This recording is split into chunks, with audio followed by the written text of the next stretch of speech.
many transfers in the Premier League this season haven't worked out as planned. We review the 7 most disappointing ones.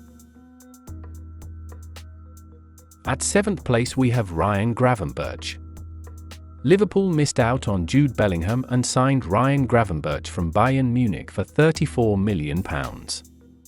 Despite a promising profile, Gravenberch has only started 12 Premier League games due to competition from other midfielders.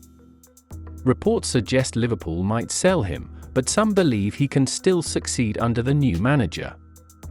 While he hasn't lived up to Bellingham expectations, Gravenberch's future performance will determine if Liverpool's investment pays off. Christopher Nkunku's debut season at Chelsea has been disrupted by injuries, limiting him to just 13 games. While his performances were decent, concerns remain about his fitness. Similar injury issues existed at his previous club, which Chelsea might have overlooked during his £52 million transfer.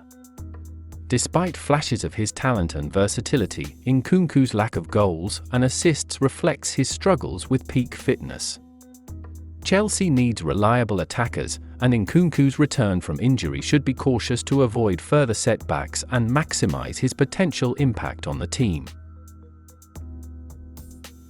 Sandro Tonali's £60 million move to Newcastle last summer was meant to be a big signing for the Champions League qualifiers. He had a strong reputation as a playmaker in Italy. However, it emerged Newcastle hadn't properly investigated his background. After a promising debut, Tonali received a 10-month ban for breaching gambling rules while at AC Milan. This has been a blow for Newcastle.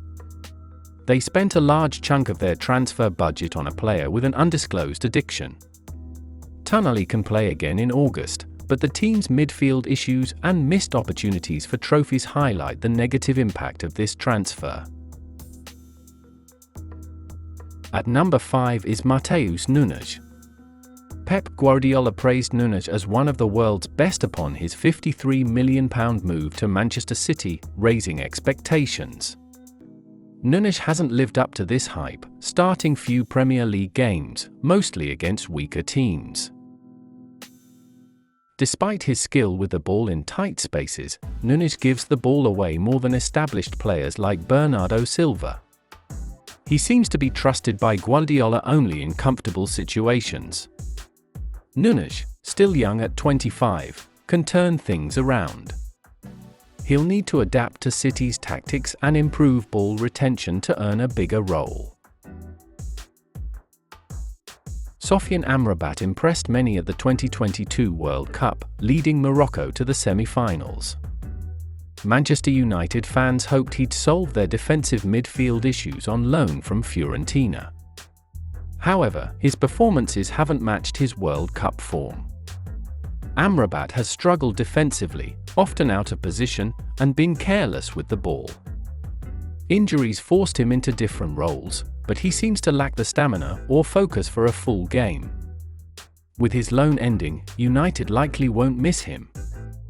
He represents another underwhelming signing in a period of inconsistent recruitment for the club. Next is Mason Mount. Manchester United's £55 million signing of Mount from Chelsea raised eyebrows last season. Mount thrived in a specific role at Chelsea, one already occupied by Bruno Fernandes. Ten Hag hasn't found a way to play them both effectively. Adding to concerns, Mount's transfer came after a disappointing season at Chelsea. He's continued to struggle at United, making few appearances due to fitness issues and showing a lack of impact on the pitch. This version of Mount isn't the answer to United's problems. At 25, he seems to lack focus and hasn't provided solutions, adding to the club's existing struggles. Chelsea broke the British transfer record to sign Moises Caicedo from Brighton, outbidding Liverpool. Caicedo impressed at Brighton, but the £115 million price tag was high for a defensive midfielder. Expected to make an immediate impact, Caicedo struggled initially. His tackling and interceptions weren't as effective for Chelsea, and his composure seemed to disappear. He has improved recently, and his young age and personal challenges should be considered. However, the enormous transfer fee remains. Right now, Caicedo's performance hasn't lived up to the cost, making it a disappointing transfer for Chelsea.